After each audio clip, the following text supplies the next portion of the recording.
Hoje vamos dar sequência ao nosso curso Por que as pessoas escolhem relacionamentos não saudáveis.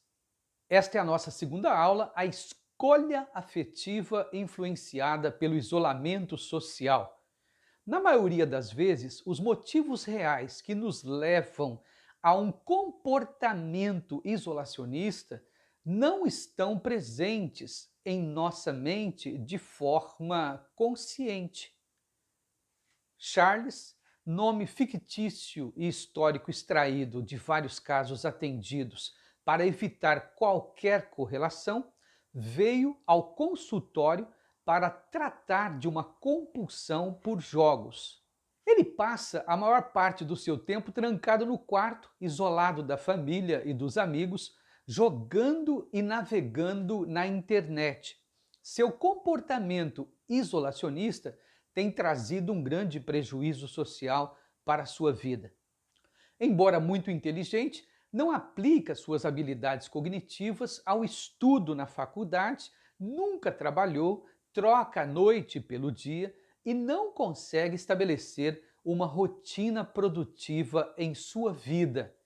Embora não tenha dificuldade nos estudos, também não se empenha como deveria. Faz só o que lhe é exigido, o necessário para passar para o semestre seguinte, mas não tem nenhuma perspectiva em relação ao seu futuro profissional. Prefere relacionamentos virtuais e foge sistematicamente dos relacionamentos presenciais. Nunca namorou e tem muitas dificuldades de interagir com mulheres, até mesmo pelos aplicativos de bate-papo, embora se considere heterossexual.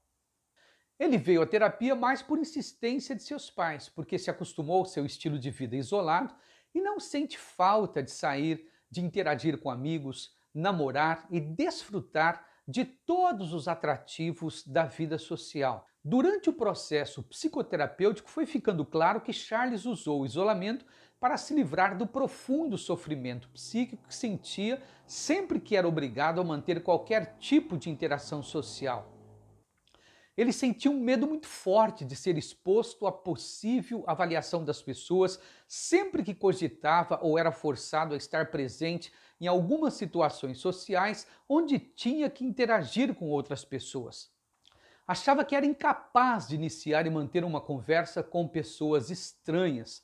Não suportava pensar na hipótese de estar sendo observado pelos outros diante de uma circunstância social.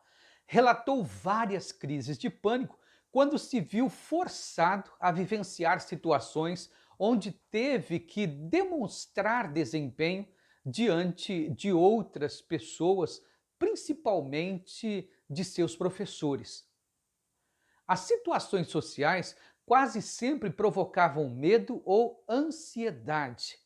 À medida que foi se tornando adulto, começou a evitar cada vez mais as situações sociais e, quando não era possível evitar as interações com outras pessoas, ele suportava essas ocasiões com intenso medo ou ansiedade.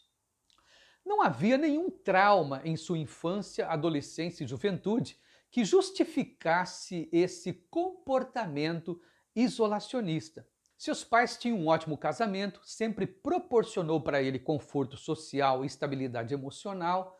No início da adolescência, Charles sofreu mais com seu comportamento isolacionista, principalmente em função do prejuízo social que viveu na escola, distanciando-se cada vez mais de seus amigos e dos relacionamentos presenciais. Mas, à medida que foi conseguindo se destacar nos jogos online e garimpar alguns relacionamentos virtuais com outras pessoas que também não faziam questão de conhecê-lo pessoalmente, Charles foi se adequando a esse estilo de vida e não tinha grandes necessidades de buscar experiências fora do ambiente do seu quarto. Charles não sabia que escolheu seu comportamento isolacionista em função da sua fobia social, um tipo de ansiedade que se manifesta nas interações com outras pessoas. À medida que foi compreendendo seu transtorno psíquico, enfrentando seu medo e evitando os comportamentos de fuga e esquiva, Com a ajuda da psicoterapia, Charles começou a refazer sua vida social e afetiva. Depois de muitas tentativas frustradas, muita dor emocional e decepções, algumas pessoas simplesmente desistem de continuar tentando investir em relacionamentos sociais ou afetivos. Param de tentar e de buscar viver o que a maioria acha normal, pois chegam à conclusão que para eles nunca valeu a pena. Já ouvi pessoas totalmente resignadas dizerem durante as sessões: realmente posso sobreviver sozinha. Causa muito menos estrago do que assumir outro risco e ficar magoada de novo. No auge da dor emocional provocada por um transtorno psíquico, até mesmo nossa necessidade básica e primária de amar e ser amado pode ficar lá embaixo em nossa escala de prioridades. Por mais que a necessidade de amar e ser amado não estejam presentes, a falta desta experiência continua latente em nossa mente, gerando um buraco emocional e uma sensação contínua de incompletude, de falta e de vazio. Não conseguimos substituir a necessidade de amar e ser amado por outras coisas, e sua ausência acentua ainda mais nossa desesperança, nossa apatia, nossa incredulidade em relação à possibilidade de um dia encontrar uma pessoa e viver com ela uma relação afetiva saudável. Depois de sofrer tanto nesta área da vida, algumas pessoas aprendem a sentir-se desamparadas, ou seja, elas simplesmente absorvem a frustração e decidem extirpar de sua vida aquela área onde não conseguiu ser bem-sucedida.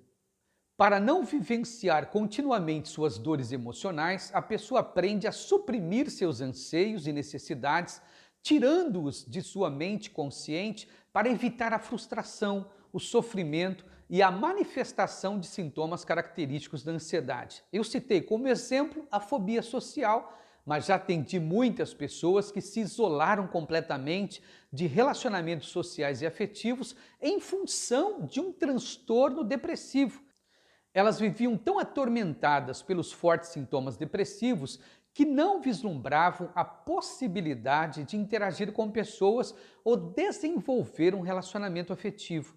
É comum, depois da melhora dos sintomas que levou ao comportamento de isolamento, a pessoa declarar: eu me conheço, estou certo de que se continuasse depressivo como antes, eu viveria a vida inteira sem nenhum relacionamento.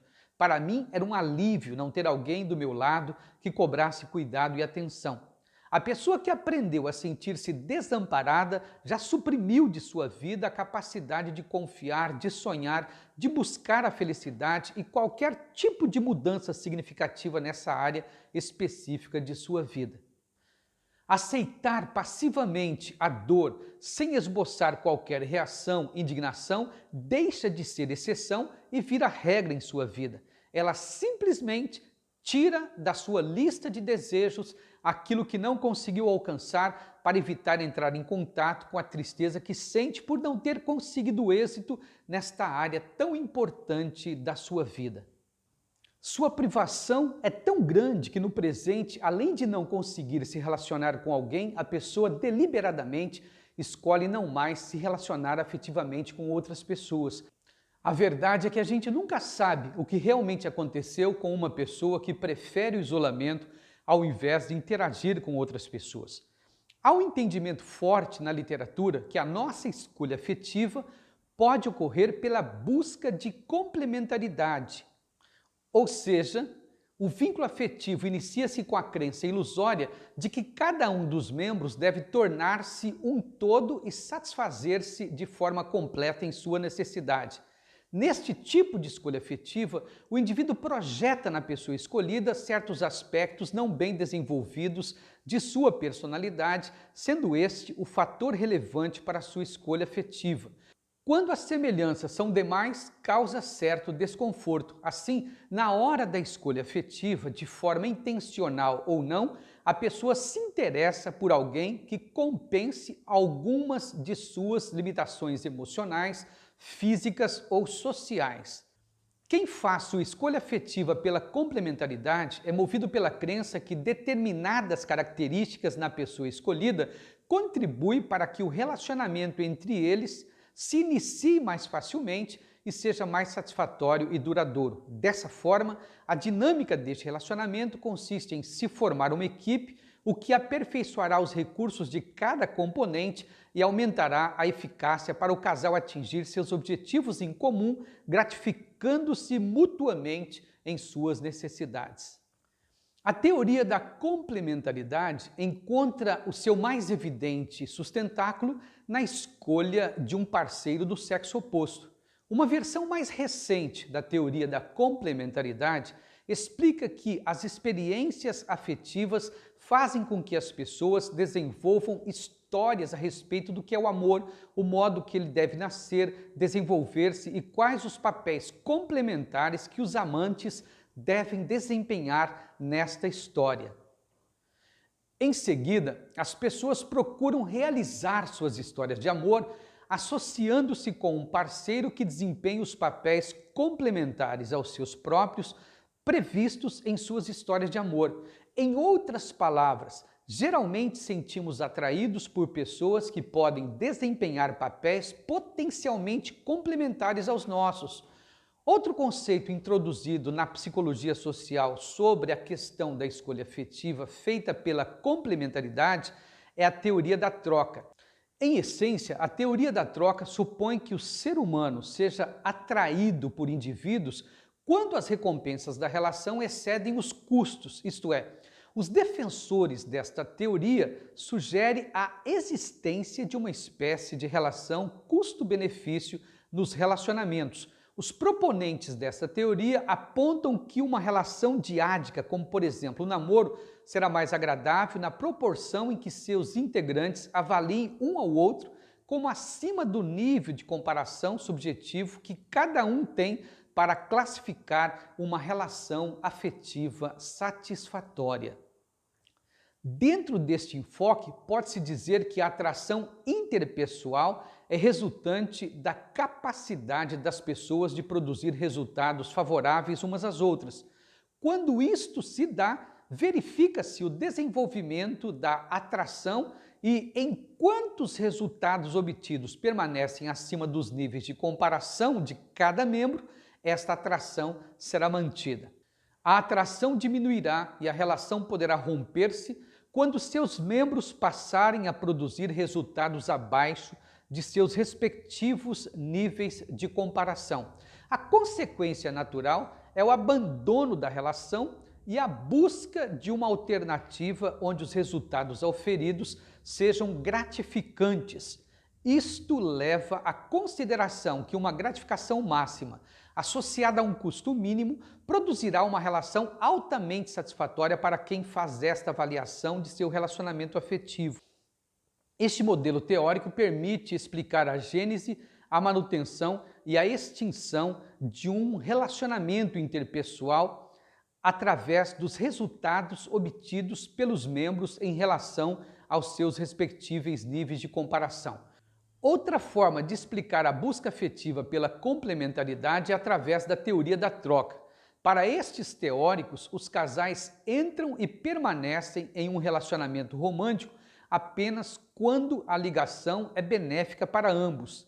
É claro que tal conceito tem algumas severas restrições, principalmente ao se tratar de um assunto tão polêmico como é o amor.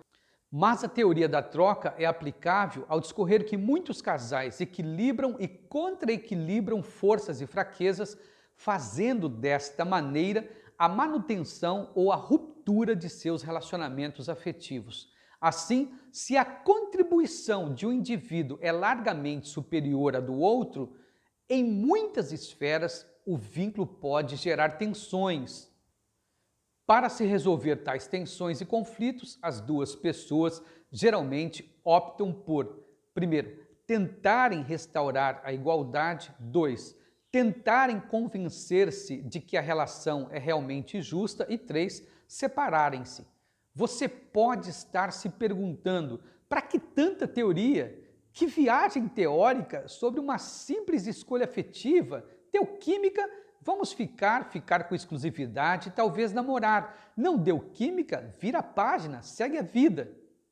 Com base na escolha afetiva feita pela complementaridade, quando você busca se relacionar com pessoas que têm tendências isolacionistas, pode até interpretar essa tendência de comportamento como algo positivo, circunstancial e momentâneo. As pessoas isoladas são vistas como inteligentes, como nerds, como alguém que tem grandes possibilidades de se dar bem na vida, pois entende muito de tecnologia e o mundo está ficando cada vez mais tecnológico. As profissões ligadas à tecnologia, análise da computação, ciência da computação, engenharia da computação estão muito valorizadas profissionalmente e socialmente. Se você é uma pessoa extrovertida, pode sentir-se atraída por uma pessoa introvertida por conta do fascínio que as polaridades, que nossas diferenças pessoais causam nos relacionamentos afetivos. Grande parte dos relacionamentos afetivos ocorre pela complementaridade, ou seja, eu busco na minha parceira afetiva uma ou várias características de personalidade que não tenho e que a outra pessoa tem e pode me complementar. Por outro lado, eu penso em complementar a outra pessoa com minhas qualidades naquelas áreas de sua vida que eu interpreto como vulnerabilidades e fraquezas. A síndrome do herói, que existe dentro de cada um de nós, está muito presente em nossas fantasias afetivas. As histórias de renúncias, de doações, de atos heróicos em prol do amor sempre rendem boas bilheterias para as empresas cinematográficas e para os romancistas e roteiristas de novelas e séries.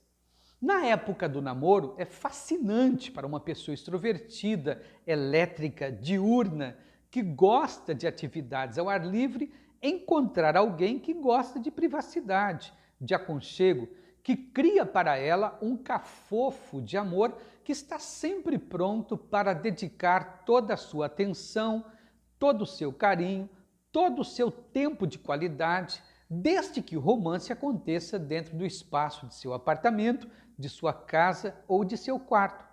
Por outro lado, sempre que a pessoa extrovertida consegue tirar a pessoa introvertida de dentro do seu mundo, ela interpreta o seu feito como extraordinário e se sente feliz e realizada. É como se ela estivesse resgatando aquela pessoa tão especial, tão profunda, tão filosófica, de dentro de seu esconderijo para a vida que tanto ama e valoriza. Ela é uma pessoa muito especial e poderosa porque conseguiu o que ninguém havia conseguido antes pelo poder do amor romântico.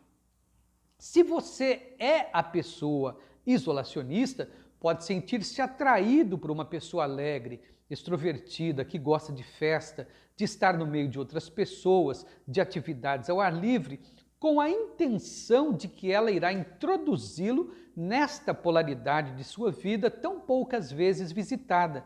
No contrato inconsciente da relação afetiva, a pessoa extrovertida estimulará você, pegará você pelo braço e tirará você do seu mundo solitário, ajudará você a mudar o foco da energia do seu mundo interior para o seu mundo exterior. Por ser extrovertida, a pessoa ajudará a focar sua energia no ambiente ao seu redor, onde poderá fazer novas amizades e desfrutar de uma vida mais confortável. O problema é que essas características complementares, que nesta fase do relacionamento podem estimular e influenciar o surgimento do vínculo afetivo, mais tarde, no decorrer da relação afetiva, podem se transformar na origem dos conflitos e dos problemas afetivos e conjugais. Com a acomodação natural que ocorre em todos os vínculos afetivos, cada um pode sentir-se gradativamente mais desconfortável no mundo do outro, e as exigências e cobranças de mudanças de um em relação ao outro podem criar um conflito, uma cisão, uma ruptura no relacionamento afetivo.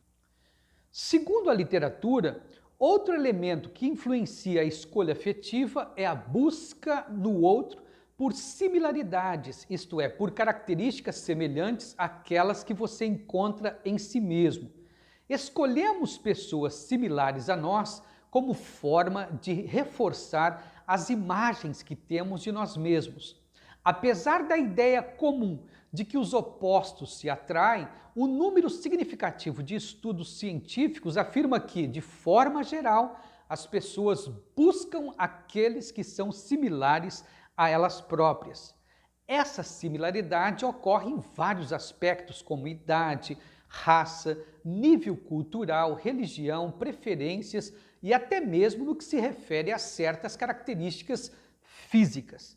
Uma das formas de justificar tais semelhanças é a ideia de que as oportunidades de encontrar alguém similar nesses aspectos são facilitadas pelos tipos de locais frequentados, os quais por si só tenderiam a selecionar pessoas semelhantes. Não se pode, por outro lado, desprezar a possibilidade dessas pessoas desejarem e buscarem parceiros semelhantes a si próprias apenas com relação a certas características em detrimento de outras. Quanto às similaridades com relação às características de personalidade das pessoas envolvidas numa relação afetiva, os dados têm se mostrado inconclusivos. Alguns autores afirmam que as pessoas unem-se àquelas pessoas que possuem características similares às suas, já outros pesquisadores afirmam que variáveis diferentes devem ser levadas em consideração. Embora os indivíduos sejam diferentes em termos das características desejadas, eles tendem a preferir e a relacionar-se com companheiros que sejam similares a si mesmos. Aplicando a teoria da busca afetiva por similaridade no que se refere ao isolamento social, podemos afirmar que a falta de interesse nos relacionamentos interpessoais pode se transformar num grande motivo para você escolher as pessoas que também são isolacionistas. Se você não é capaz de se relacionar intimamente com outras pessoas, terá como preferência escolher relacionar afetivamente com pessoas que também são incapazes de se relacionar com outras pessoas. Se você é uma pessoa do tipo isolacionista, geralmente escolherá relacionamentos que reforçam seu isolamento enquanto não encarar seu comportamento como um problema e buscar ajuda especializada para tratá-lo. Não encare o isolamento social como um comportamento natural e até saudável nos dias de hoje. Somos, por natureza, seres sociais e necessitamos de constante contato com nossos semelhantes. É importante descobrir quais são as causas que estão por trás deste comportamento seu ou da pessoa com quem está iniciando um relacionamento. Timidez, ansiedade, depressão, fobia social, traumas afetivos, etc. Tenha sempre em mente que os relacionamentos interpessoais que cultivamos influenciam diretamente em nossa personalidade, opiniões e humor. Quando o isolamento ocorre, essa troca deixa de acontecer porque a pessoa isolada está aprisionada em sua própria mente. A falta de interações e atividades sociais empobrece e descaracteriza um relacionamento afetivo saudável. O silêncio é um grito dentro da relação afetiva e inviabiliza a continuidade do relacionamento, mesmo onde ainda existe a presença do amor romântico. O conteúdo da relação afetiva vai sendo reduzido à medida que a pessoa deixa de frequentar os locais que antes considerava agradáveis e vai prejudicando o contato com amigos e familiares. As mudanças são sutis e a pessoa só se dá conta de sua atitude quando recebe o feedback de alguém. Com o passar dos anos, a pessoa se acostuma com a solidão e consegue sobreviver até de forma relativamente confortável em seu mundo solitário. Mas ele não é o ideal, principalmente quando esta pessoa solitária começa a se relacionar com outra pessoa diferente dela em muitos aspectos. Como eu disse no início desta aula, as motivações que levam uma pessoa ao isolamento são diversas.